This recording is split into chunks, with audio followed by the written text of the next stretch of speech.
jireenya kee geeddaruu barbaadda taanaan ilaalcha kee geeddaruun si jalqabaati. Namni ilaalcha hin jijjiiramne jireenya isaa gonkumaa jijjiiramuu hin danda'u. Nageenya koo kabajaa lafartee isiniif haa ta'u. Kabajamoo maatii YouTube channel furtuu akkam jirtu jecha har'as barnoota hedduu barbaachisaa ta'e tokko isin qabadhee dhufe. Har'a viidiyoo kana keessatti akka durii barnoota editingii wanta biraa wal qabatu yookiin waa'ee appilikeeshinii osoo hin taane waa'ee jireenya keenyaa appilikeeshinii jireenya keenya keessatti bu'aa guddaa nu buusuun isin qabadhee dhufe. Innis maal oonaan jettanii jireenya keenya jijjiiruudhaaf jireenya keenya geeddaruudhaaf waan hedduu murteessaa ta'e shanan isin qabadhee dhufe. Waan shanan kana sirriitti yaadaa sirriitti milkeessuuf amaana taanaan yookiin waan shanan kana keessatti ofii keessan madaaltanii waan shanan kana guutanii argamtu taanaan na amanaa jireenya keessan guutummaatti jijjiiramee argitu. Tokkoon isaanii wajjin laallaa kallattumaan gara viidiyootti waliin dabarru laayikii gochuudhaan yaada keessan koomintee lana kaa'u. Namoonni haaraan immoo subscribe gochuun maatii YouTube channel furtuu aappitti dabalamuu hin dagatinaa. Kallattumaan gara viidiyootti waliin dabarra.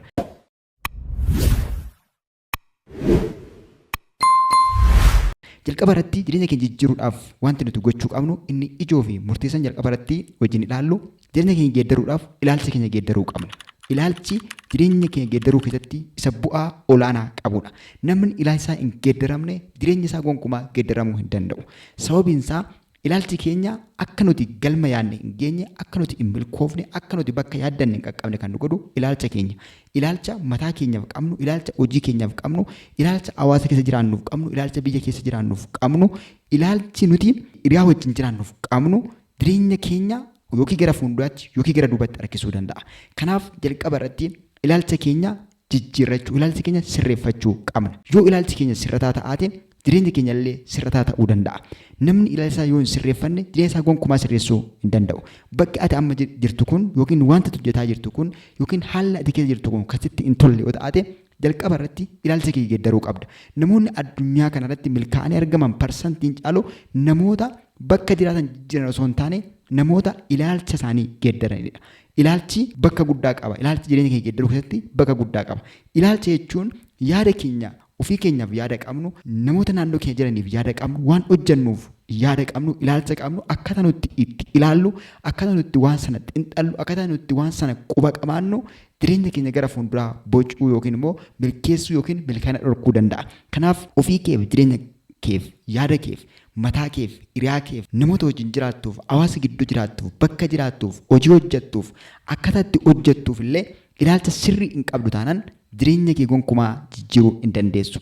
Maaliif jireenya keenya wal'aansootti deebi'a. Wal'aansoo ofii keenyaa, wal'aansoo waan hojjennu faana wal'aansoo wal qabaa, jireenya jiraannu faana wal'aansoo wal qabaa, hawaasa keessa jiraannu faana wal'aansoo wal qabaa. Jireenya keenyaaf sa'aatii qabnu parsantii guddaasaa wal'aansoo irratti yookiin morkii irratti waan xumurruuf gonkumaa jireenya keenya geeddarachuu hin dandeenyu.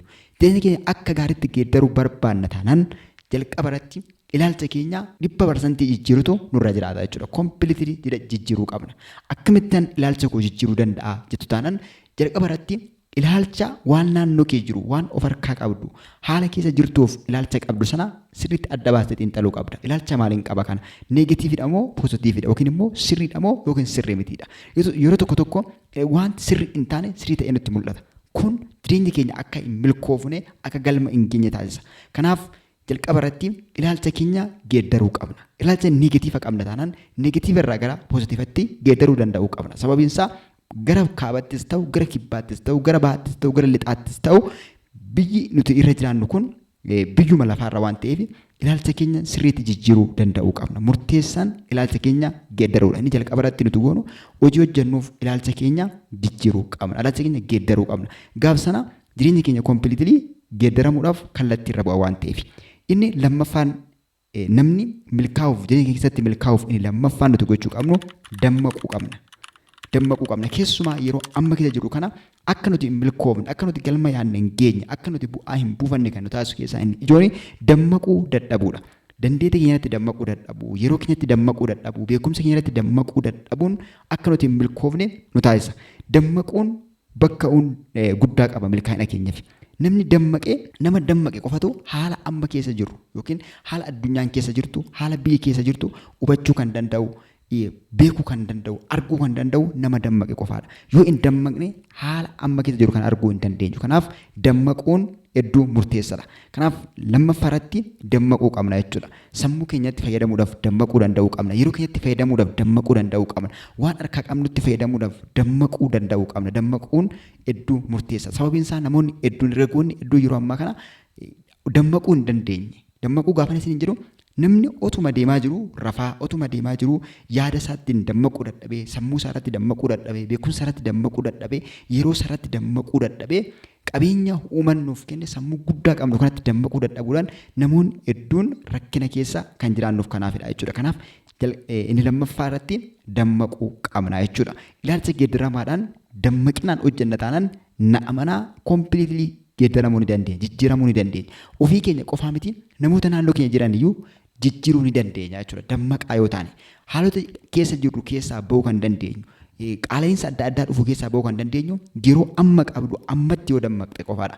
Amma dammaqee namni hojjete, amma dammaqee waan barachuu qabu namni barate, amma dammaqee waan dalaguu qabu namni dalagee boruunsaa miidhagaa ta'e argama. Namni hin dammaqne garuu osoo inni hin dammaqee rakkinoonni garaagaraa itti dhufanii jireenya isaa waan haguuganiif namni sun gonkumaa golgachuu hin danda'u jechuudha.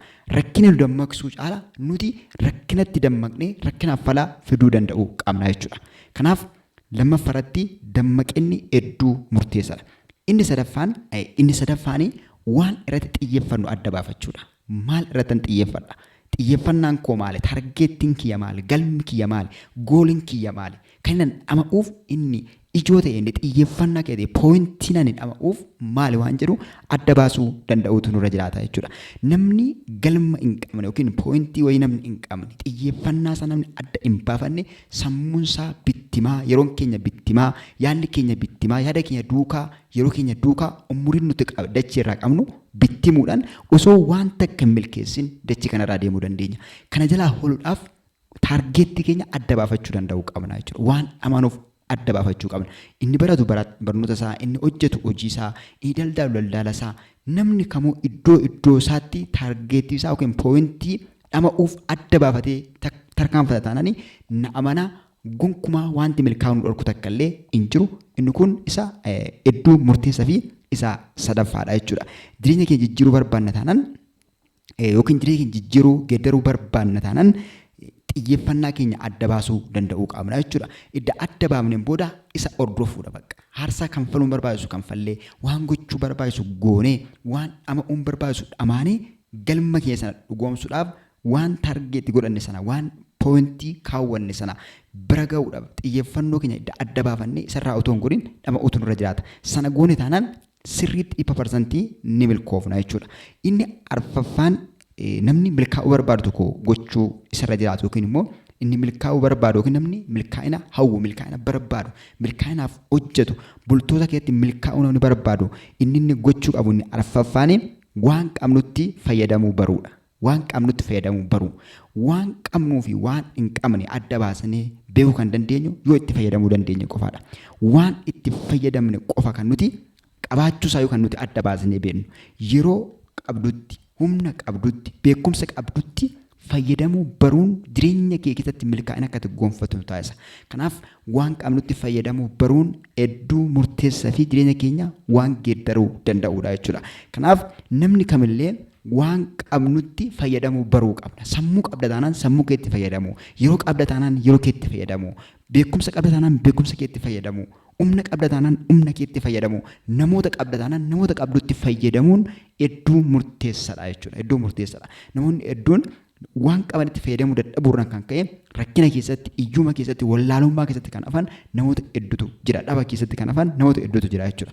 Sababni namoonni hedduun daandiirratti ba'anii rakkinaaf, hojii dhabdummaadhaaf saaxilamaniif inni jalqabaa, inni ijoon, inni poointiin isaan anamma arfaffaa irratti isiniif qoodaa jiru kanaadha jechuudha.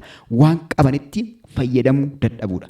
Yeroo qabnutti fayyadamuu dadhabuudha. Yeroo qabeenya guddaadha itti fayyadamuu hin dandeenyu taanaan gonkumaa milkaa'uu hin dandeenyu. Namni milkaa'u nama har'a yeroo isaatti fayyadamee barate, nama har'a yeroo isaatti fayyadamee dubbise, nama har'a yeroo isaatti fayyadamee waan jireenya isaa geeddaru nama hojjechuu danda'e qofaadha jechuudha. Kanaaf waan qabnutti fayyadamuu danda'uun hedduu murteessaadha. Inni shanaffaa fi inni xumura irratti wajjin ilaallu hawwii keenya milkeessuudhaaf yookiin waan barbaannu bira ga'uudhaaf eegaluutu nurra jiraata. Eegaluun startingiin faayidaa guddaa qaba. Milkaa'uu barbaada taanaan eegaluudha. Amma eegaluu. Guyyaa eegaluu keetii fageessaa gaafa deemtu guyyaa milkaa'ina keetii fageessaa deemta. Guyyaa eegaluu keenyaa dheeressaa gaafa deemnu guyyaa milkaa'ina keenyaa dheeressaa deemna waan ta'eef milkaa'uu barbaanna taanaan eegaluu danda'uu qabna.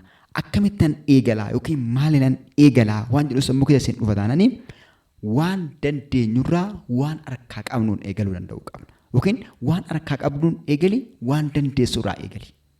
Amma guddaadha jechaa hin jiru xiqqaadha jechaa hin jiru inni ijoon eegaluudha bakka. Waan dandeessu sana waan targeetti godhatte waan galma godhatte waan gochuu barbaadde sana ammuma sa'aatii kana sa'aatii viidiyoo kana dhaggeeffataa jirtu eegaluudha. Ni eegalta taanaan boru barachaa itti hubachaa iddoo guddaarra galma guddaarra ga'uu dandeenya milkaa'ina keenya gonfachuu dandeenya waan ta'eef. Kanaaf amma eegaluun milkaa'ina keenyaaf isa bu'uuraa fi isa ijoodha.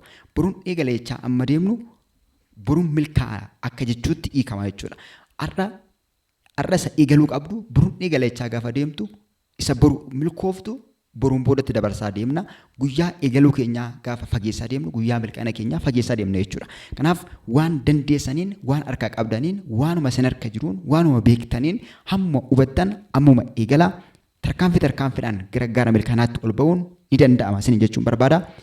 Hanga dhumaatti nu dhuftaniif guddaa kabajamaa yaadni isin qabadhee dhufe warreen kana shananidha. Warreen kun shanan hedduu poointii waan ta'eef jireenya keessan keessatti adda baasatii ilaala. An akkamittan jira waan shanan kana akkamittan fudhadhee jira ilaalchi koo geeddaramaadha.